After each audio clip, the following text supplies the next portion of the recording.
Welcome to the Encore Audio Archives YouTube channel. I'm Taper Dave, and this is my channel. I've uploaded hundreds of talks here that I've recorded at meetings in West LA, and I've also recorded conventions starting in 2013. I've got a bunch of those up. And Walt and Mary Murray, the original owners of Encore Audio Archives, started the company in the 80s, and Walt recorded Joe and Charlie's and a bunch of stuff down in Vista, California. My sobriety date is June 20th of 1994.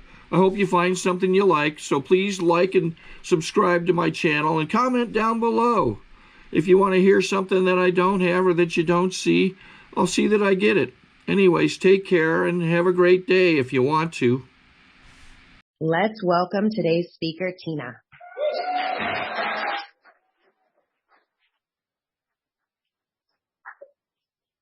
Oh my goodness. Hi you guys, my name's Tina Albert and I'm an alcoholic.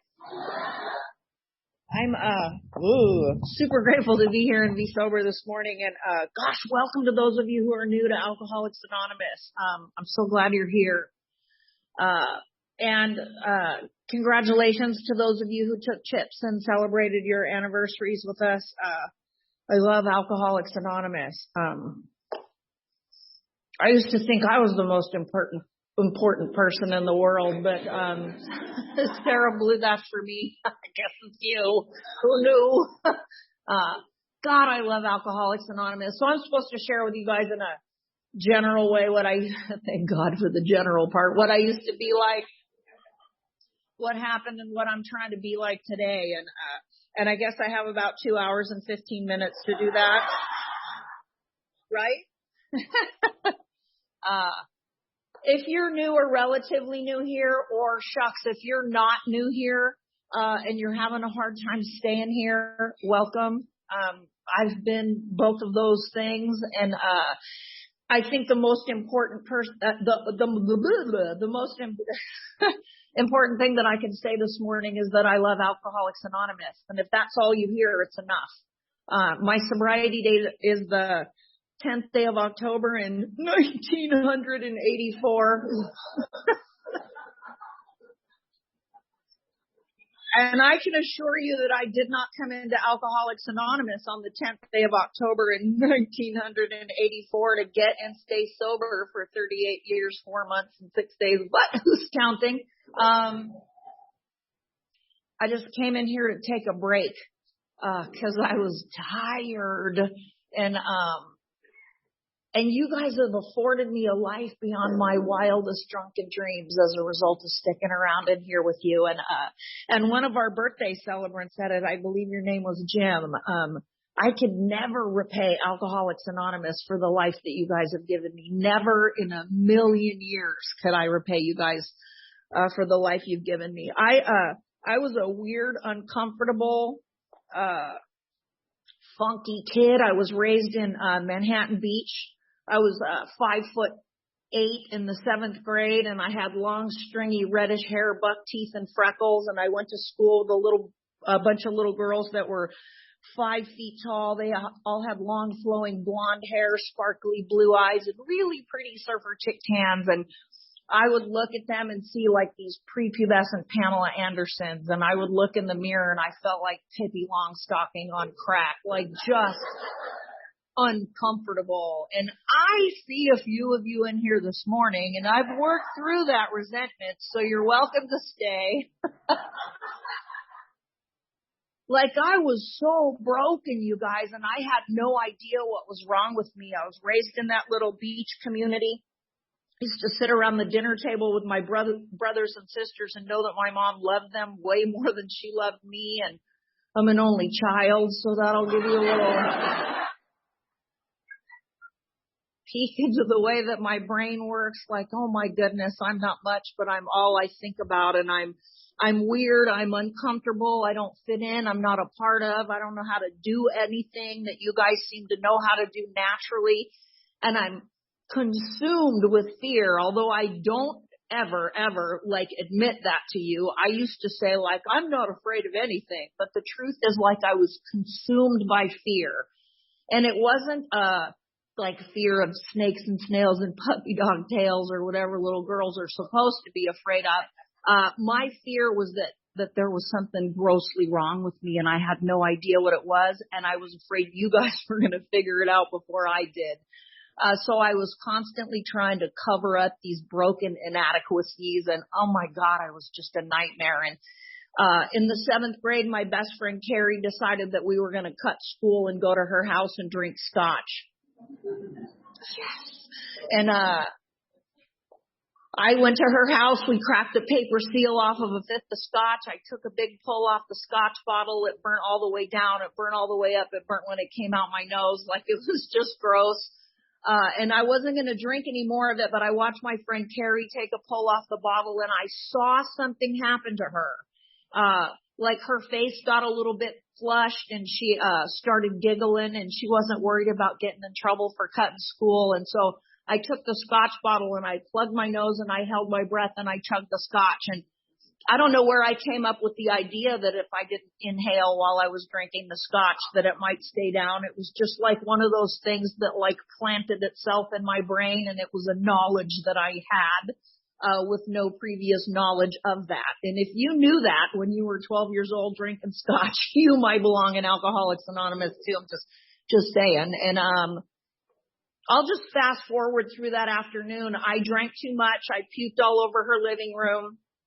Because, I had large memory gaps throughout the course of that afternoon. My mom came banging on the door after lunch because the school had called and we were all in trouble.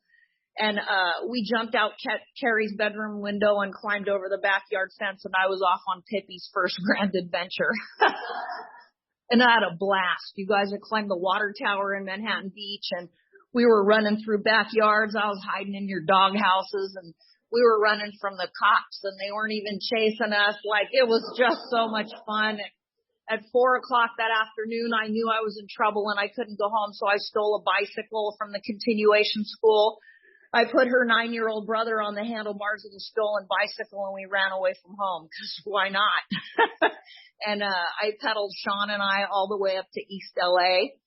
I was doing the Pippi Goes Chola phase in the 7th grade, so East LA just seemed like the answer. And I had my reddish hair all like ratted up in this big Aquanet pitchfork looking thing with the back all hollowed out. And I had black eyeliner on, and I was wearing Dickies and Crip slips and running all over Redondo Beach, scribbling La Flaca R13 all over the walls in pencil. And my mom picked me up that evening after I called the cops on myself because I was out of scotch, and Sean was crying, and I didn't have any more answers. And her, like, I'm good at answers, you guys. Her friend drove her up to the police department to pick me up, and she was crying and snotting all over the window, and I felt horrible. And about halfway home, I started thinking, like, God, woman, calm down. Like, I am right here.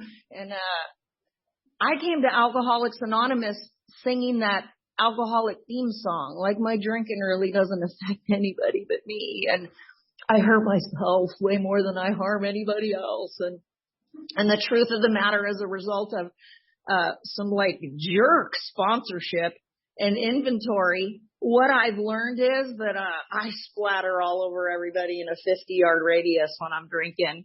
And it's not super sexy to say, but sometimes with multiple decades in Alcoholics Anonymous, if I'm not doing what I'm supposed to, I start splattering all over you too. Like, sometimes I'm a mess in Alcoholics Anonymous. And I have a whole lot of time, so suffice it to say that I drank myself into and out of middle school, high school, continuation school, the United States Navy, a rehabilitation program in Philadelphia, psychiatric unit in Anchorage, Hermosa Beach, Redondo Beach, Torrance Police Department, Lenox Substation, like every single little local jail in the South Bay, Sybil's Home for Wayward Women, which is now, like, I suppose, termed Twin Towers. I spent a little bit of time in county jail. Like, I drink, and then I do dastardly, horrible, nasty things that I swear to you guys, when I'm sober, I would never ever do, that separates me from you. I cross every moral boundary that I ever set for myself, and I do things that make me hate me, that make it impossible for me to look in the mirror and be okay with what's looking back at me. And then what happens is I wake up the next morning and I hazily remember doing some gnarly stuff. And about 2 or 3 o'clock in the afternoon, I burn with a guilt and a shame and a remorse that the only thing that will extinguish is Jack Daniel's whiskey. And I make a sober decision when I don't want to drink the Jack Daniel's whiskey because it's the only thing that's going to put the fire out. And I suppose a lot of folks got a lot of fun time drinking, and then they crossed some sort of invisible line into alcoholism. Like, if there's such a thing, I snorted it when I was 13, and that's all I'm going to say about that. Like, I destroyed my life, you guys, and there's one line in our literature that describes my drinking to a T. I could just say this and then shut up about that, so I think I'm gonna. It says, with it goes the annihilation of all things worthwhile in life. And I looked up that word when I came to Alcoholics Anonymous just to make sure I got the full implication of what our literature was trying to get across to me. And to annihilate means to reduce to nothing. And that's what I did. You guys, I reduced to nothing everything and everyone in my life that mattered the most to me. And I came into Alcoholics Anonymous this time. I made a couple of pit stops in the A&A before I came to you guys on the 10th day of October, always at the request of somebody else, my parents, or my mother, a high school counselor, psychiatrist in the nut ward, the United States government, whatever. Like, you guys just kept sending me to Alcoholics Anonymous, telling me silly stuff that didn't make any sense to me whatsoever. Like, kid, you got a problem with alcohol. And I would think, like, if you guys knew the way that I felt when I was sober, you would never tell me that I had a problem with liquor. And I would come into Alcoholics Anonymous and I would hear people say stuff like, just don't drink no matter what. And I don't know about you guys, but I drink no matter what. Like, if I could do that, I wouldn't have driven down here from Hollister, California yesterday to speak at the Sunday morning Pacific Palisades meeting of Alcoholics Anonymous. I would just be home having a latte with my dogs, not drinking no matter what. But what I've learned is that my life is contingent on my willingness to be divinely inconvenienced by Alcoholics Anonymous. And, gosh, and every single thing in my life that I love that matters the absolute most to me, is a direct result of my involvement in here with you guys. You are responsible for the woman that stands before you this morning. And sometimes that's really good news. And sometimes it's not. But I'm going to blame you for it anyway. So I crawled into Alcoholics Anonymous this time on the 10th day of October in 1984. I weighed 120 sucked up pounds. I had just enough bile in my hair to pass as highlights because who could afford a hairdresser anyway? And I had that acrid homeless stench that just takes months to wash out of your pores. I was living in a 1971 MG midget. I don't know why I wouldn't have got a bigger car, but that's the car I ended up with. So I never really considered myself homeless because I always had a roundabout town car that I lived in. And I was dying of something called alcoholism. I had just stolen a big 1.75 liter bottle of cheap vodka from the boys market because that was my drink of choice. And I had it sitting in the den and I hadn't even cracked the seal on the bottle yet. But I was able to take a nice long deep breath and exhale, and that crick in my neck went away. I knew whenever I made the decision to drink that vodka that everything was going to be all right for a minute. And I also knew there was a good possibility that I was going to start up that car and drive someplace. I might injure myself or somebody else. I might wake up in jail one more time and not remember how I got there, or I might wake up with your husband or your wife. Don't judge. You guys do that too. Like, I drink and then all bets are off. And I don't want to do any of those things. I get up in the morning. That's not my idea when I pop my eyeballs open. But that just seems to be what happens for me. And on this particular day, I had a moment of grace. We used to call it a moment of clarity. There was just a moment in time that my sponsor today says all the windows on the universe align, and we're able to just reach through and grab one of us and pull us to the other side. And that was my moment. And I got out of my car and I did the best first, second, and third step I've worked in 38 years in Alcoholics Anonymous. I knew I was going to drink that vodka whether I wanted to drink it or not. And, like lack of power is my dilemma. I lack the power of choice when it comes to a drink, and I knew I was going to drink that vodka, and I knew I was going to get in trouble, and I didn't want to drink the vodka. And in that moment, I remembered what I heard somebody say in Alcoholics Anonymous. And I got out of the car. I believed that the power of AA might be able to restore me to sanity where my drinking was concerned only. Only. And I made a decision to turn my will and my life over to the care of you guys. Like the most thorough first, second, and third step. Like where that idea that I was powerless over alcohol went from my head to my heart. And I got out of the car and I put a dime in the payphone and I called Alcoholics Anonymous. The difference between the intentions many times that I had to not drink and the decision that I made to not drink was that I followed the intention by some action, and I called Alcoholics Anonymous, and you guys sent me over to the Southwest Solano Club in Hawthorne. And I walked into a 5:30 Wednesday night meeting. Everybody was like 86 to 132. And I was 20, man. I thought I had died and gone to hell, and I was just positive that there was nothing that you guys had going on in that little Alano club that was going to be able to fix me. But I just sat down, and what happened was, like I watched Alcoholics Anonymous work. Like I watched you guys come up to me and sit down next to me and, pardon me, bring me coffee.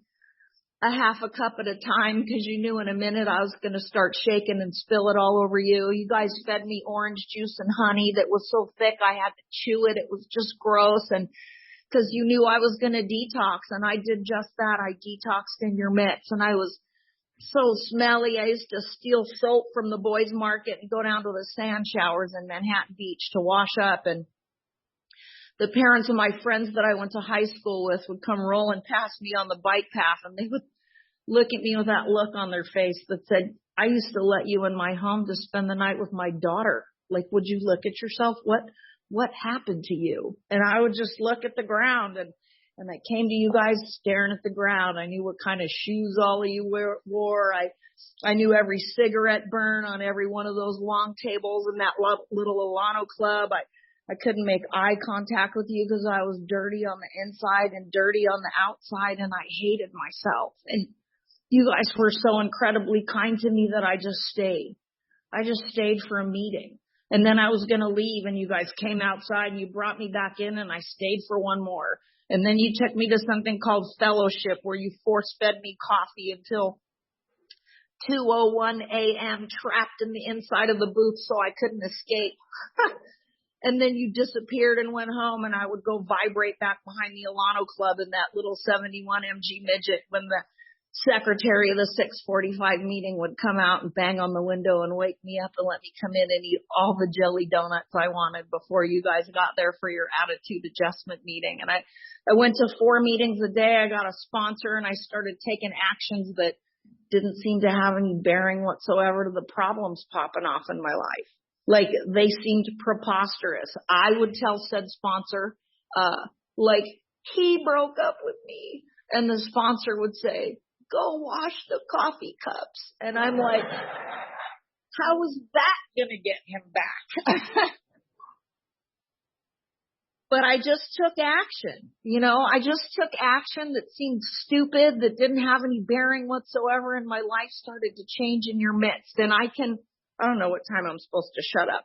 I can share with you guys that, I built a life beyond my wildest dreams in Alcoholics Anonymous. I've been sponsored since I was brand new in here consistently. There may have been a couple of days in between sponsors when I wasn't sponsored. It's always because, like, they died and I had to get another one. Paul passed away on the 10th day of October in 1986. I had 2 years sober. It was my 2nd anniversary, and I thought I couldn't stay here without him. When I came to you guys, my greatest fear was that every single time you guys got up to the podium, you spoke of God.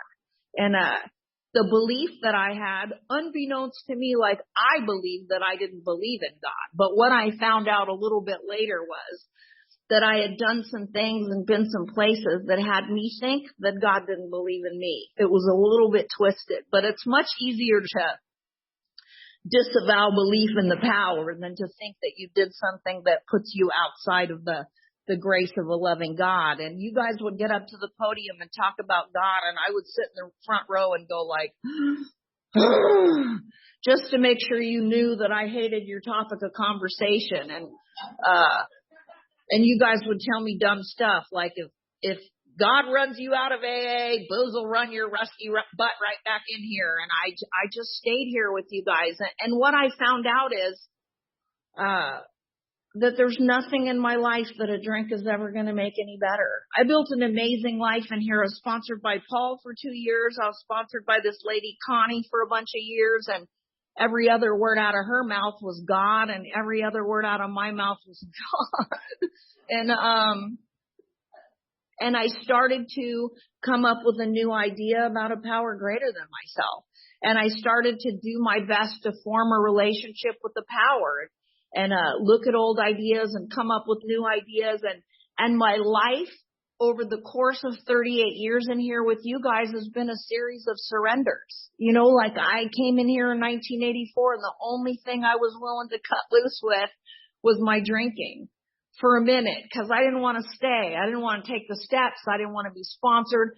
I didn't want to have a personality change sufficient to bring about recovery from alcoholism. Like, I didn't want any of that stuff. I just wanted to move out of my car and find him. And there's a lot of hymns in Alcoholics Anonymous. They told me when I was new that the odds were good, but the goods were odd. And that seems to be true. Most oftentimes I'm the odd goods. It's not you guys. Like, I don't think right. Sometimes I don't act right. Like, most often I don't feel right. But I just stay in Alcoholics Anonymous. And the thing that I've done consistently and properly, like the only thing that I think I've done right in here in 38 years is I haven't woke up with whiskey on my breath not one day since the 10th day of October in 1984. And I haven't smoked any weed, fried on any LSD, or done any of those.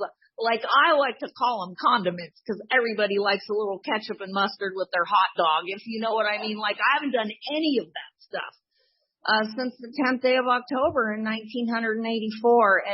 And my life flourishes in your midst. It flourishes in your midst sometimes, like in spite of me. Really. The last couple of years have been kind of gnarly. I was sponsored by Clancy for the last 13 years before he passed away. I was living up in Northern California. I had a husband. I married the Prince Charming in my fairy tale, and we were married for 17 and a half years. I have these 2 boys that I love more than life itself. Like, God, I would die for these kids, you know, and I was living the dream in Northern California. I went to school and we bought houses and motorcycles and boats and cars, and we were doing the thing. I'm like the Clancine of the Central Valley in Northern California. Like, I sponsor 5 generations of people in Alcoholics Anonymous, and like, I love candlelight meetings because you turn the lights off and I glow in the dark, like super sober. And, like, I joke around about that, but the truth is, like, I was in the middle of Alcoholics Anonymous. I'm living this blessed life. And my kids started doing these dastardly teenage kind of things because that's what dastardly teenagers do. And, I have these 2 boys, and I gave my eldest to the United States Navy as a 9th step amend because I'm super creative when it comes to the amends process. And Matthew was delayed entry into the Navy, and he was getting in a lot of trouble. And he was starting to drink a little bit. And I don't know if there's any other parents in here that do this, but like, I can almost like get ahead of the problem and fix it before it hits. I'm really good at throwing the pillow down so that when you hit the ground, like, it doesn't sting so hard. And what I'm doing is I'm looking at these boys and I realize, God, like, I love them so much. I would do anything to make sure that they have absolutely anything in their life that they could possibly need to set them up to have just the life beyond their dreams. And I just love them so fiercely. And I'm fighting the idea of God, because I do that all the time. I don't know about you guys. I did it yesterday, for crying out loud. Like I fight the idea of God. And I'm looking at these little boys and I'm realizing, like, there is nothing that I would not do for them. Nothing. There's nothing that they could possibly do that would make me turn my back on them and not love them. And I was listening to this CD of Chuck Chamberlain, and he says, get up every day. And I say, it's me, Dad, and I'm reporting for duty. And I thought, like, oh, what if this God you guys talk to me about ad nauseum and Alcoholics Anonymous is really nothing more than my father? Like, what if he loves me as totally and fiercely and completely and protectively and unconditionally as I love my kids? And my fight left. It's not to say it hasn't come back, because I'm sober in Alcoholics Anonymous. Because one of the things I fail to realize is that I don't know how to form a true partnership with another human being. Like, I either want to be up here or down here. Like, I don't know how to be in the middle with you guys. And I stay in here, and what I do is I learn that. Sometimes through lumps and sometimes gracefully, that I learn that. And so I'm living up north, and my husband decides that he might like to prospect for the Hells Angels Motorcycle Club at 20 years sober, and he rides off into the sunset with a bunch of greasy bikers. And I'm like, wait, that's not in my game plan. And I thought all the greasy bikers were male. I was mistaken on one count that I'm aware of, which was plenty, and my husband walked out, 21 and a half years sober. And I don't know what you guys do when your life's falling apart in Alcoholics Anonymous, but I grab hold and wrestle. And I love the line, or I hate the line, depends on the day, in the big book that says that I suffer from the delusion that I could wrest satisfaction out of this world if only I manage well. Not only do I think I can wrest satisfaction out of this world, I think I could wrest it for you too, if you just do what I tell you to, for crying out loud. And my whole sober life fell apart at 21 and a half years sober. And I'm laying in the floor in the fetal position, and I picked up a book, and it cracked open to step 11 and the 12 and 12. And it says that in these seasons of grief, that sometimes the hand of God is heavy and unjust. And I thought, like, damn, Skippy, you know what I'm talking about? Yes, it is. And I'm mad at God, because I've been serving Alcoholics Anonymous forever. And like, this is what I get? Like, screw you, God. I'll just fix this myself. You did this. And like, I go there a lot.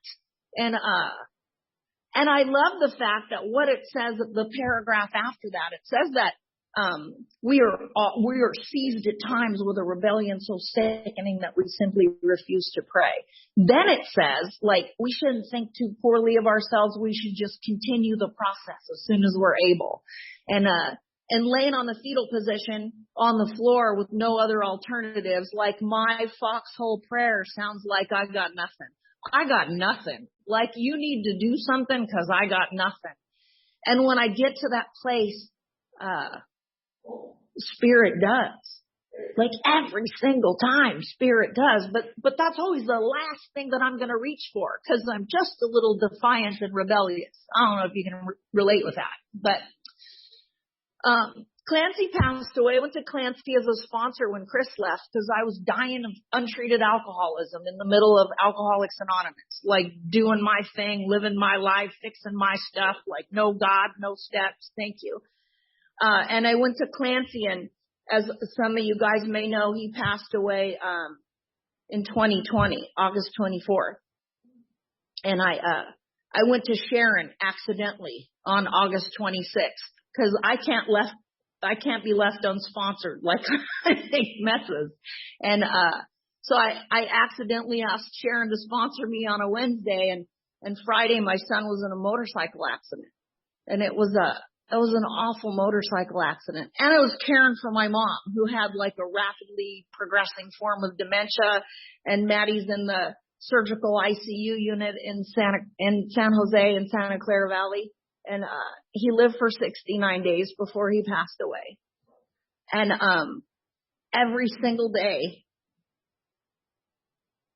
the people in Alcoholics Anonymous surrounded me in a way that held me up when I didn't think my knees would do the job. And every single day when I was angry at God for what was going on and making decisions that no mom should ever have to make for her child, the God of Alcoholics Anonymous showed up for me in the only way sometimes that he knows I can receive him, and that's through you guys. When I was brand new in here, that first sponsor said if I was going to quit drinking, I couldn't have any lurking notions or reservations that someday I was going to be able to drink successfully again. And if I had them, what were they? And I remember telling him that if anything happened to my mother, I was drinking. And if I was ever blessed with a child and something happened to that baby, I got to go. And in the last 2 years, I've lost my mom and my son and my sponsor. And I moved from my home group, away from my peer group and my support system, back up to Hollister, because I thought I was going to be taking care of Matthew up there, and things didn't work out the way that I thought that they were supposed to. That's not to say, and this is going to make me puke a little bit in my mouth, that's not to say that they didn't work out precisely the way that they were supposed to. They just didn't work out the way that I thought they were supposed to. And what I know is that out of every season of grief, when the hand of God seems heavy and unjust, there's new lessons that I'm going to learn and new resources of strength that I'm going to uncover. And for me, those resources of strength are always you. I love Alcoholics Anonymous. If you're new here, I pray that you stay with us. And I promise you that you can have anything and do anything and be anything that you want to do if you stay in here with us. So thank you so much for letting me share.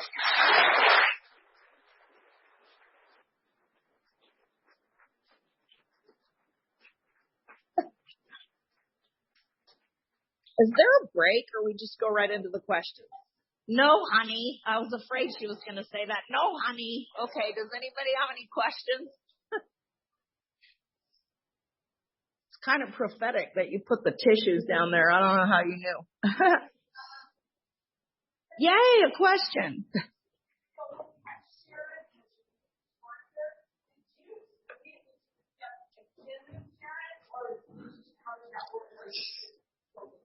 She said when I got Sharon as my new sponsor, did I just go ahead and do the steps with her again, or how did that work?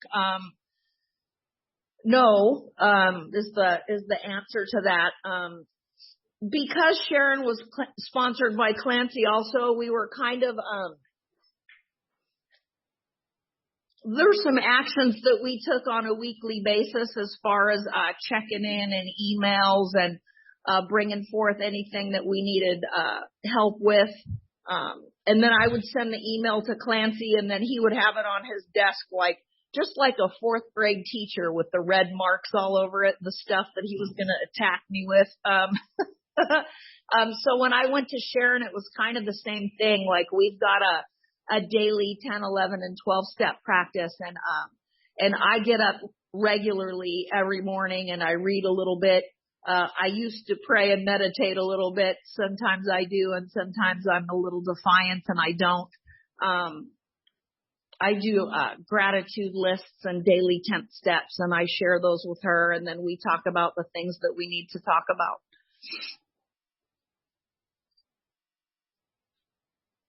Yes. When you were new in early sobriety, is there a moment you could pinpoint where you started around the steps, where you started to get some relief from the obsession and the allergy? That's a great question. He said when I was new in AA, is there a moment that I could pinpoint where I started to get relief from the obsession and the allergy? And when I was brand new in here, I didn't see it coming. I actually saw it in retrospect one day when I woke up and realized that I had spent the whole day not obsessing about drinking alcohol. And I'm not one that came in and was like, so happy to be an Alcoholics Anonymous, that it just went away and I joined you Berry Band of Givers. That's Mary Band. I said that backwards. Maybe I'm having a stroke. Kidding. Joke. I remember at a couple weeks sober, I was sitting in a meeting with one of my favorite old timers. His name was Singin' Sam. And he goes, "How you doing, honey?" And I had about 2 weeks, and I told Sam, like, I gotta go. Well, I don't know if you guys get this, but I couldn't stay not another minute.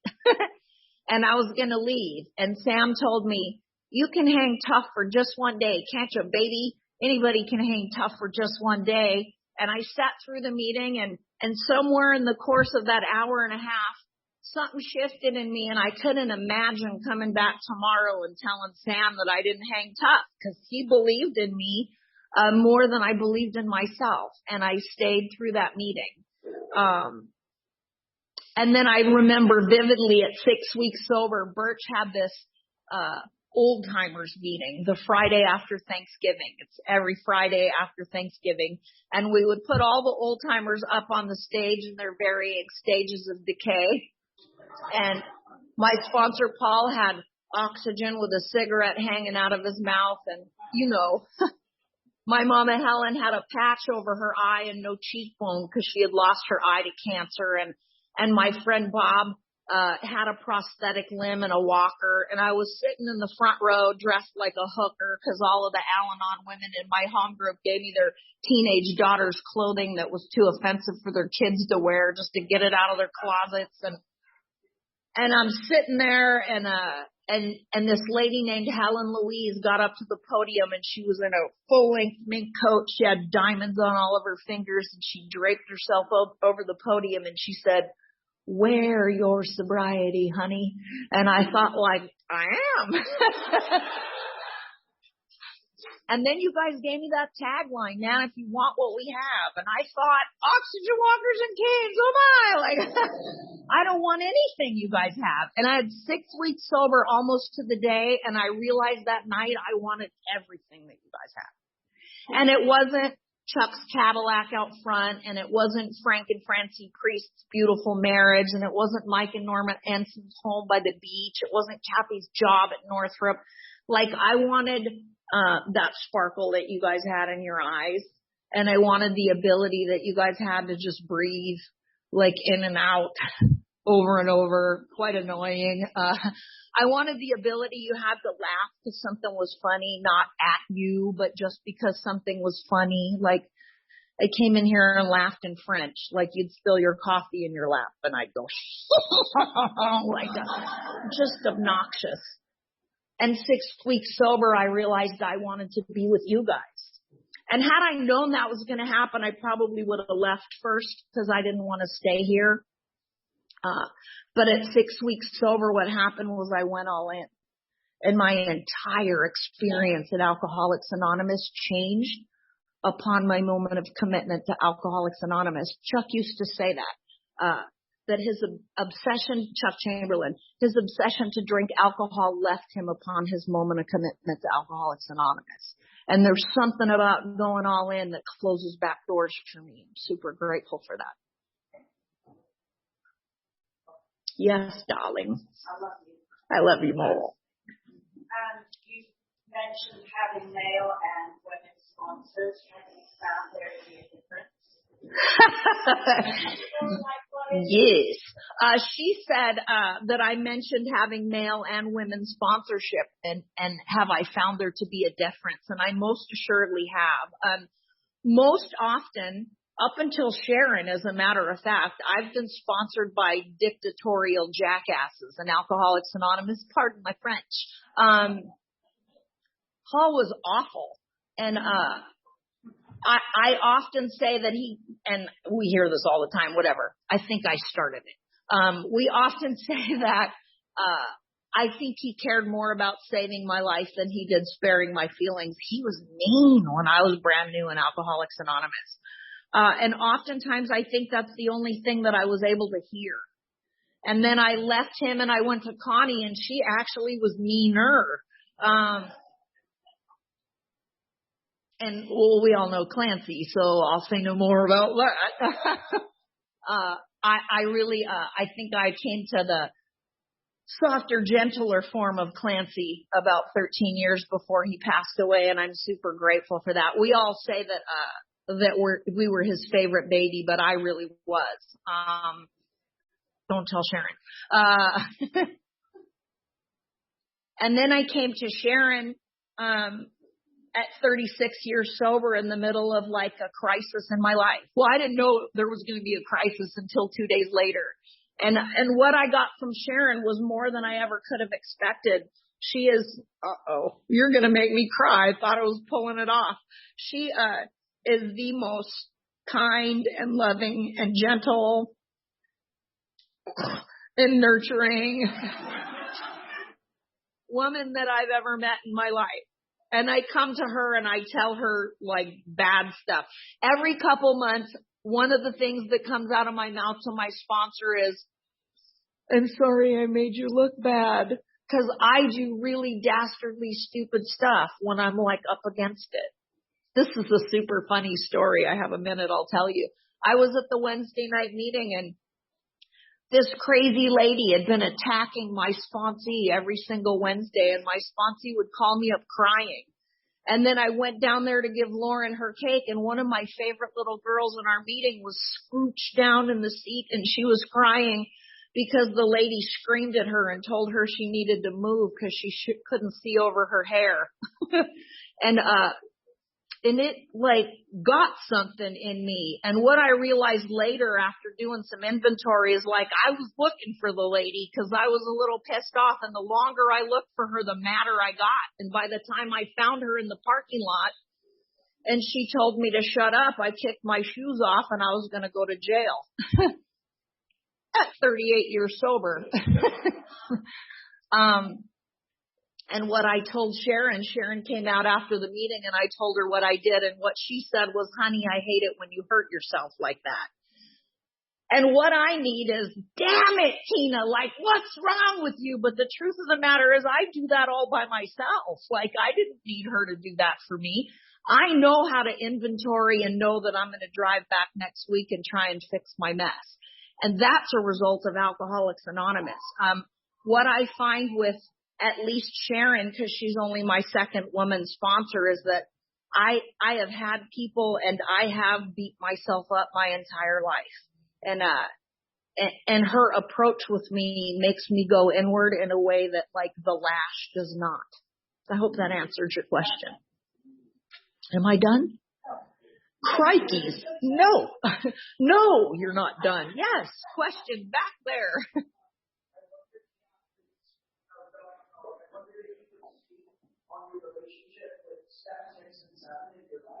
Oh, what a great question. He said, can I speak on my relationship with 6 and 7 in my life? No, I'm just kidding. I knew I was going to get a stump the speaker question. I'm traumatized by Bellflower Big Book and their question and answer thing at Under the Bridge. Just as an aside, I don't know what that has to do with step 6 and 7. I think they sit up all night coming up with questions just to get you. But I love step 6 and 7. I think it's one of the areas in Alcoholics Anonymous that we don't talk a whole heck of a lot about, because there's just 2 little tiny paragraphs in the big book. Like, we look at the stuff, we humbly say, ta-da, you're done. And so that's what I did in the same way that I did. Was that 2 minutes? Oh, okay, cool. In the same way that like in the inventory, it says, we look at fear. We ask ourselves why we have them. Isn't it because self-reliance failed us? Like I thought that was all there was to it. So next, for me, there's a lot more to that. But with step 6 and 7, like I look at the defects. I humbly ask God to remove them. I used to think I was supposed to work on them. And maybe that's because my relationship with the power ebbs and flows. So for a long time in AA, I thought I was going to identify the defect of character, might have a little index card with the opposite on the other side of the defect. And then I was going to like do my best to not do the defect. And I don't know about you guys, but when I'm working on a defective character, it is in my face all the time, and I am reacting accordingly, which means you should move. That's really what that means. Because I'm going to react in your direction. And it wasn't until I was a whole bunch of years sober and I had done another inventory with Connie and I had shared the inventory. We sat down and did a 5th step, and she was writing down the defects of character because she's helpful like that. And she came up with this satanic size list of character defects, truthfully, that I still believed I was at 13 years sober. And she gave me the list, and I'm like, I fail to see where you came up with, and then told her the ones that I disagreed with, and she laughed at me and sent me home to do some more work. And what she had me do was look at the defect of character and look at where I use it in my life. For instance, as I shared about in the last question, like one of my huge defects is anger. It used to be rage, that white hot, like there's no stopping me. Now it's just anger. I'm 13 years sober and I'm looking at the defect of anger. And I realize, like, when I'm angry, I protect myself. When I'm angry, I'm motivated. When I'm angry, I get a lot of stuff done. When I'm angry, I can motivate you to do what I want you to do. Cause it's just easier for you to comply than for me to come at you. Like I use the defect of anger. And then she had me look at where it harms me in my life. And the thing that I want the most in my life is close interpersonal relationships with my kids and at the time with my husband and the people that I love the most. And my kids were little at the time, and I was pissed off at them all the time. Like, but their bed was made and their teeth were brushed and they did the thing, and like homework's finished. But like, I can make you do what I want you to do when I'm angry. And I realized that if the thing I want the most is to be a safe place for my kids, when I'm angry, I'm not a safe place for my kids. And it starts to harm me in areas that make me willing to change my behavior and look for a power greater than myself to help me remove it. In the 12 and 12, it talks about through repeated humiliations do we begin to learn something of humility. And I need to oftentimes be beaten into a state of reasonableness in order to change my behavior.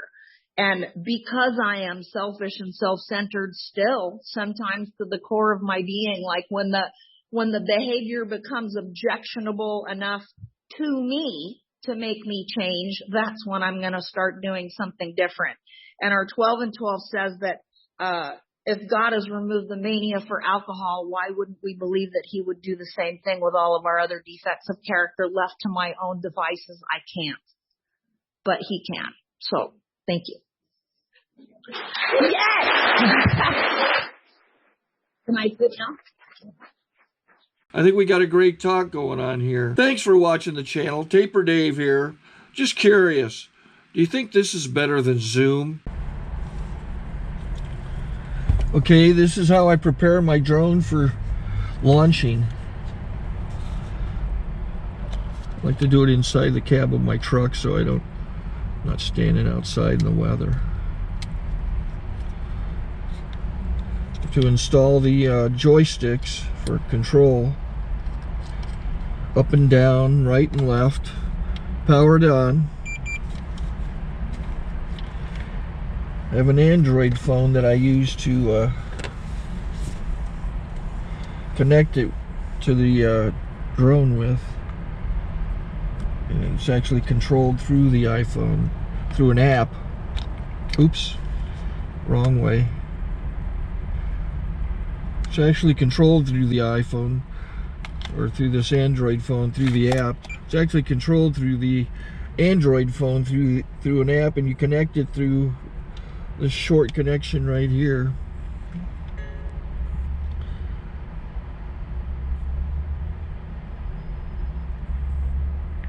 Remote control connected. Remote control's connected. So I pull out the drone.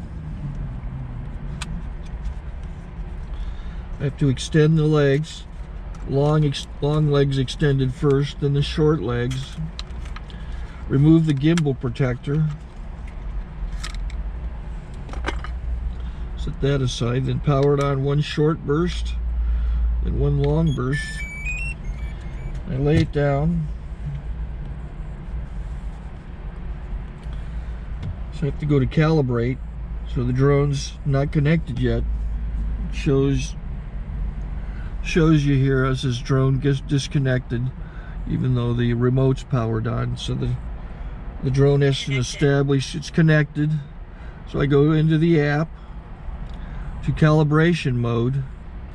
First I'll calibrate the remote controller. Start calibration. Out, in, oop, out, in, up, down, and then this little wheel is to control the gimbal. So it's calibrated. Go to gimbal calibration, start calibration, and then it calibrates the gimbal. I don't know if that shows up. The gimbal's moving all over the place. Changes, you can see it on the video. And I'm calibrated to take off. It's acquired 7 satellites at the moment. There are 26 satellites up in the sky, which it has to acquire before you can take off. So it's connected. It's got enough satellites. This is white. I can go to press this little arrow button, swipe right to take off, and it would start the motors if I slid this to the right. But I'll wait till I get outside. Don't want to do it inside.